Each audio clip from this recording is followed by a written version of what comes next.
తెలంగాణ రాష్ట్రం ఏర్పడక ముందు ఎక్కడ చూసినా నెర్రెలు బారిన నేలలు ఎండిపోయిన పొలాలే దర్శనమిచ్చేవి. పంటలు పండక ఆ పొలాల్లో రైతన్నల కన్నీరు పారేది. అన్నదాతల ఆక్రందనను చూసి చలించిన కేసీఆర్ ఒక్క నీటి బొట్టును వృధా కానియొద్దన్న సంకల్పంతో నిర్మించిందే కాళేశ్వరం ప్రాజెక్టు. ఆ ప్రాజెక్టు నేటితో 7 ఏళ్లు పూర్తి చేసుకుంది.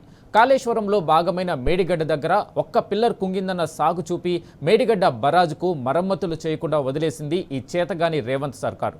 ఓవైపు వాతావరణ మార్పులు పగబడితే మరోవైపు ఉన్న ప్రాజెక్టును బాగు చేయకుండా రైతులపై కాంగ్రెస్ సర్కార్ కక్షగట్టింది. ఎల్నినో కారణంగా తీవ్ర వర్షాభావ పరిస్థితులు వస్తాయని వాతావరణ శాఖ హెచ్చరించినా ప్రభుత్వం పట్టించుకోకుండా రైతుల ప్రయోజనాలను బలిపెట్టింది.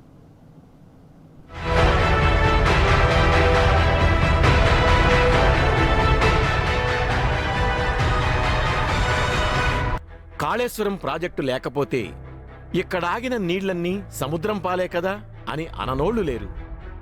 అట్లా అని సగం సగం నాలెడ్జితో చూడకుండా చెయ్యకుండా అడ్డం పొడుగు మాట్లాడేటోళ్ళూ లేకపోలేదు. కానీ నీళ్ళాపేటోళ్లే లేరు.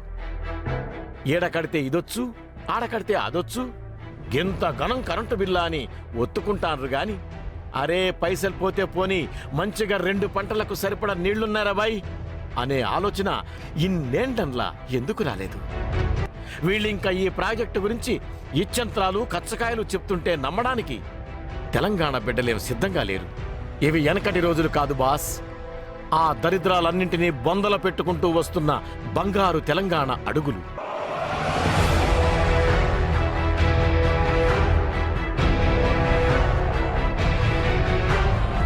మేడిగడ్డ నుంచి అన్నారం బ్యారేజ్ దాకా 42 కిలోమీటర్లు, అన్నారం నుంచి సుందిళ్ల బ్యారేజ్ దాకా 35 కిలోమీటర్లు, సుందిళ్ల నుంచి ఎల్లంపల్లి వరకు 33 కిలోమీటర్ల పొడవున, ఎల్లంపల్లి నుంచి ఎనుకకు 40 కిలోమీటర్ల మేర, ఇట్లా ఇప్పటి వరకు 150 కిలోమీటర్ల గోదావరికి కాళేశ్వర ప్రాణహిత జలాలు పునరుజ్జీవం పోశాయి.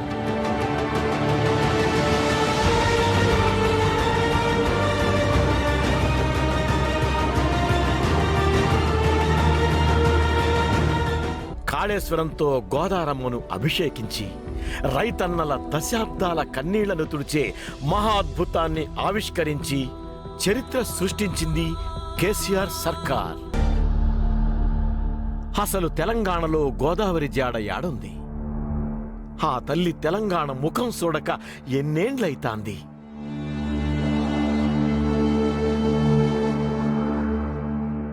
మన పైనున్న రాష్ట్రాలు ఎక్కడికక్కడ బ్యారేజీలు కట్టి, డ్యాములు కట్టి గోదావరిని పైనే బందీ చేసిండ్రు. ఇంకా యాడ్నుంచి గోదారమ్మ తెలంగాణకొస్తది? మరి దాన్నే నమ్ముకున్న తెలంగాణ ఏం కావాలి? అదటుంచితే అమాసకో పున్నానికో గట్టిగా వానలు పడి పైనున్నోళ్లు గేట్లెత్తితే వచ్చే గోదావరిని ఒడిసి పట్టేందుకు శ్రీరామ్ సాగర్ని తప్పిస్తే మన దగ్గరున్న రిజర్వాయర్లెన్ని? అంటే 0 అనే చెప్పాలి.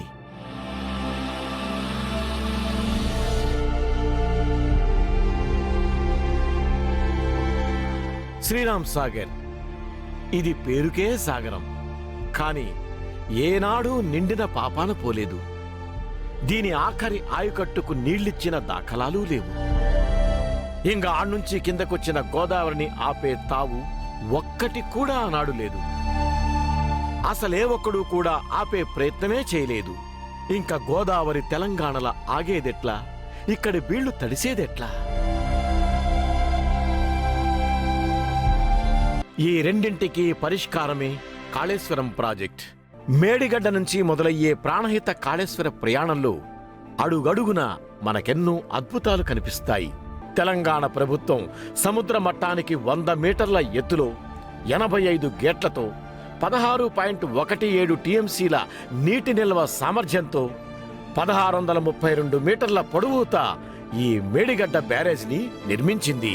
ఇట్లా మేడిగడ్డ దగ్గర ఆగిన ఈ ప్రాణహిత నీళ్లు మధ్యలో కాళేశ్వరం గుడికాడ, కన్నెపల్లి దగ్గర ఇలా ఒక అప్రోచ్ ఛానల్ తోటి ఈ ప్రాణహిత జలాలను ఇక్కడ కనిపిస్తున్న ఈ కన్నెపల్లి పంప్ హౌజ్లోకి తీసుకొచ్చి 40 మెగావాట్ల సామర్థ్యమున్న 17 మోటార్లతోటి ఎత్తి గ్రావిటీ కాలువలో నీళ్లను ఎత్తిపోస్తున్నారు. ఇలా మొదటిసారి ఈ గ్రావిటీ కాలువలో పడ్డ ప్రాణహిత జలాలు ఇక్కడ నుంచి అరణ్య మార్గాన 14.85 కిలోమీటర్ల దూరం ప్రయాణించి అన్నారం దగ్గర ఇదిగో ఇలా గోదావరి నదిలో కలుస్తాయి.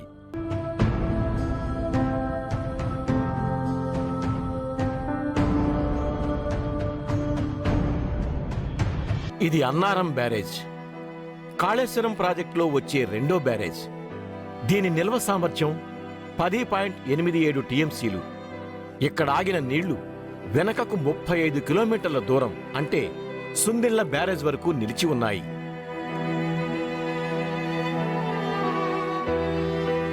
ఇదే సుందిళ్ల బ్యారేజ్, కాళేశ్వరం ప్రాజెక్టులో వచ్చే మూడో బ్యారేజ్. దీని నిలువ సామర్థ్యం 8.83 టీఎంసీలు. అన్నారం పంపు హౌస్ నుంచి వచ్చిన నీళ్లు ఈ సుందిళ్ల బ్యారేజ్లో స్టోర్ అయ్యి వెనుకకు 33 కిలోమీటర్లు వెళ్లి ఎల్లంపల్లి బ్యారేజ్ను తాకుతాయి.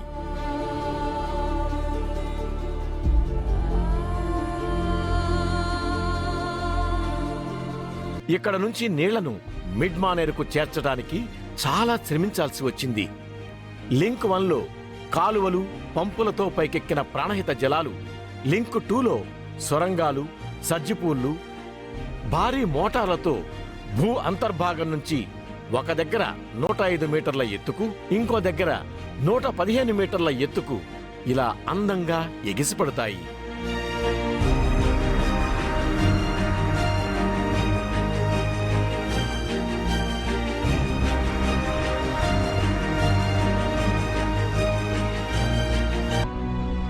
ఇది ఎల్లంపల్లి ప్రాజెక్ట్ బ్యాక్ వాటర్. ఏడ్నుంచే కాళేశ్వరం ప్రాజెక్టు రెండో లింక్ స్టార్ట్ అవుతుంది. ఈ 2.5 కిలోమీటర్ల అప్రోచ్ ఛానల్ ద్వారా ఎల్లంపల్లి బ్యాక్ వాటర్ గ్రావిటీ కెనాల్ను చేరుకుని అక్కడ నుంచి కిలోమీటర్ దూరం ప్రయాణించి కాళేశ్వరం ప్రాజెక్టులో మొదటగా వచ్చే 6వ ప్యాకేజీలోని 2 సొరంగ మార్గాలకు వెళ్తాయి. ఇవి ప్యాకేజ్ 6లోని జంట సొరంగ మార్గాలు. ప్రస్తుతం నీళ్లు ఉండటం వల్ల మనకు సొరంగ మార్గాలు కనిపించడం లేదు. ఇక్కడ నుంచి 2 టీఎంసీల ఎల్లంపల్లి నీళ్లను తీసుకెళ్లడానికి వీలుగా ఒక్కొక్క టీఎంసీ సామర్థ్యంతో ఈ లెఫ్ట్ రైట్ టన్నెల్స్ ను డిజైన్ చేశారు ఇంజనీర్లు. భారీ యంత్రాలతో కొండలను చీల్చుకుంటూ 9.5 కిలోమీటర్లు వెళ్లే ఈ ట్విన్ టన్నెల్స్ ఈ సొరంగ మార్గంలోనే నిర్మితమైన ఆసియాలోనే అతి పెద్దదైన అండర్ గ్రౌండ్ సర్జిపూల్ని చేరుకుని గోదావరి నీటిని అందులో పోస్తాయి.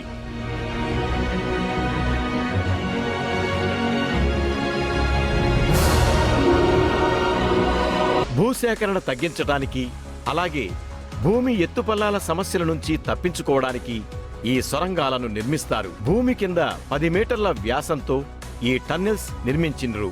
ఒక్కో టన్నెల్లో ఒకేసారి 4 కార్లు వెళ్లొచ్చన్నమాట. ఇట్లా మొత్తం 203 కిలోమీటర్ల పొడవైన టన్నెల్స్ కట్టారు.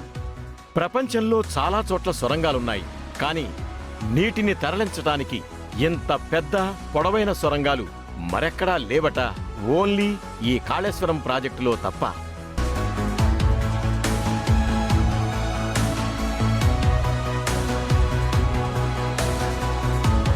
ఇదే ప్యాకేజీ నెంబర్ 6లోని సర్జిపూల్.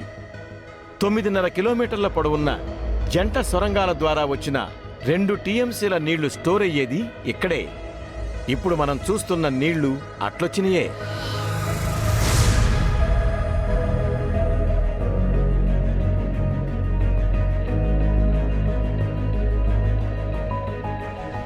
ఇట్లా కొండల కింద, భూమి లోపల నేలను, రాళ్లను తొలచి చెరువులు కడుతున్న ఇంజనీర్లు ఈ అండర్ గ్రౌండ్ చెరువులల్లా ఉన్న నీళ్లను ఎత్తిపోయడానికి భారీ సైజులో, భారీ కెపాసిటీ ఉన్న మోటార్లను ఉపయోగిస్తుండ్రు. ప్రస్తుతం మనం ఉన్న ఈ 6వ ప్యాకేజీలో 124 మెగావాట్ల సామర్థ్యం ఉన్న 7 మోటార్లను బిగించిండ్రు.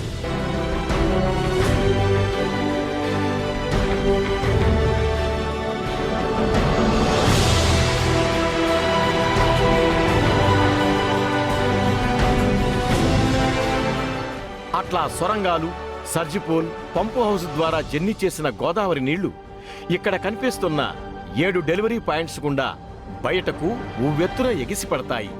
అట్లా పడిన నీళ్లు ఇలా దగ్గరలోని నందిమేడారం బ్యాలెన్సింగ్ రిజర్వాయర్లోకి వెళ్తాయి.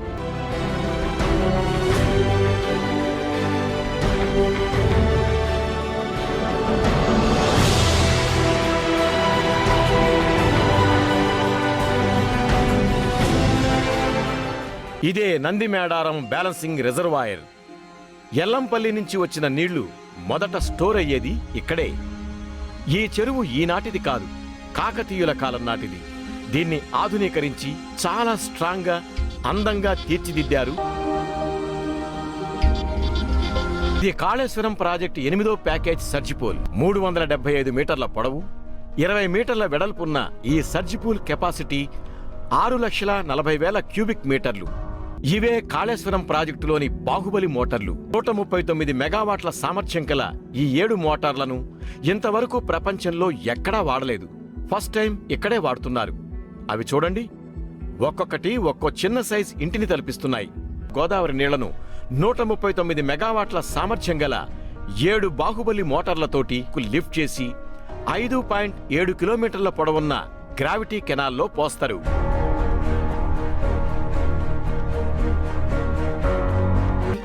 ప్యాకేజ్ 6లోని నందిమేడారం పంపులు, ప్యాకేజ్ 8లోని బాహుబలి మోటార్లు కాళేశ్వర ప్రాణహిత జలాలను ఎప్పటికప్పుడు వరద కాలువ ద్వారా Kaleshwaram project first junction point mid మానేరుకు చేరవేస్తూనే ఉన్నాయి.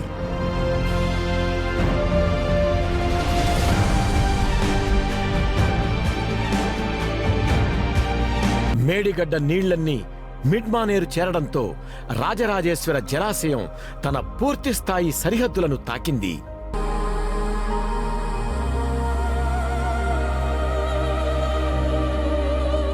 ఇది కుదురుపాక బ్రిడ్జి.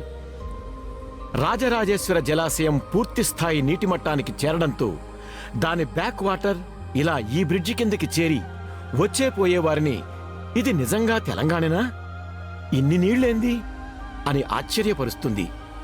ఇది జస్ట్ ఆరంభం మాత్రమే. ఈ నీళ్లు ఇయ్యాలో రేపో మాత్రమే ఈడుండవు. భవిష్యత్ అంతా ఇలా పాతవి పోవటం, కొత్తవి రావటం ఒక సైకిల్లా నడుస్తూనే ఉంటుంది ఈ కాళేశ్వర జలచక్రం. ఒకప్పుడు మిడ్ మానేరు నిండాలంటే ఎస్ఆర్ఎస్పి వరద కాలువ నుంచి నీళ్లు రావాలి, లేకపోతే వర్షం బాగా పడి మానేరు నిండాలి. అంటే దేవుడి మీద భారమేసి కింద పంటలేసుకోవాలి. కాని ఇవాళ ఈ ఆప్షన్స్ ఏవి మిడ్ మానేరుకు అవసరమే లేదు. వానలు రాకున్నా, ఎస్ఆర్ఎస్పి నుంచి నీళ్లు రాకున్నా కాళేశ్వరంతోటి మిడ్ మానేర్ ఎల్లప్పుడూ కళకళలాడుతుంటది. ఇదే కాదు, దీని కిందున్న లోయర్ మానేరుకు కూడా దీన్నించే నీళ్లిడుసుకొని హ్యాపీగా ఆ 24 టీఎంసీల నీళ్లను కూడా మన పొలాలకు, చెర్లకు తరలించుకోవచ్చు.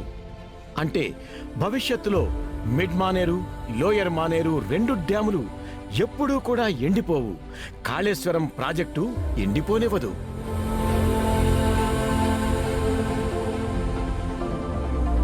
మిడ్ మానేర్ నుంచి ఆ పైనున్న అనంతగిరి, మల్లన్న సాగర్, కొండపోచమ్మ ఇంకా ఇతర రిజర్వాయర్లకు కాళేశ్వరం నీటిని తరలించే శ్రీరామ్ సాగర్ పునరుజ్జీవన పథకం కూడా ప్రారంభమైంది.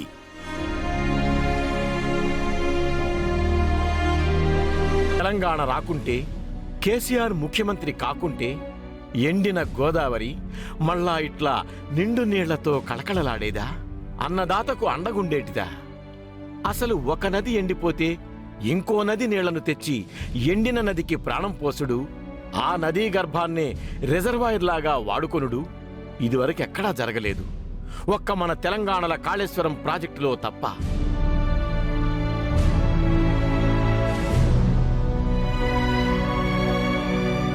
పైనుంచి గోదావరి కిందకు రాకపోతే కింద నుంచి ఎప్పుడూ నిండుగా కిందుకురికి సంద్రం పాలయ్యే ప్రాణహితను పంపులు, మోటార్లతోటి పైకి తీసుకెళ్లి ఎండిన గోదావరి దారినంతా నిండుగా ప్రాణహిత నీళ్లతో శ్రీరామ్ సాగర్ దాకా నింపుతాం. ఒకవేళ పైనుంచి నీళ్లొస్తే గోదావరి దారి మీద కట్టుకున్న ఎల్లంపల్లి, సుందిళ్ళ, అన్నారం, మేడిగడ్డ ఇంకా కిందికి పోతే ఆడ కడుతున్న తుపాకులగూడెం, సీతారామ బ్యారేజీల్లో నీళ్లాపి మన తెలంగాణ బీళ్లకు ఆ నీళ్లను మళ్లించుకుంటాం, బతుకుల్ని పండించుకుంటాం. అంతేగాని సుక్క నీరు వృధా కానీయం. తెలంగాణను తెర్లు కానీయం.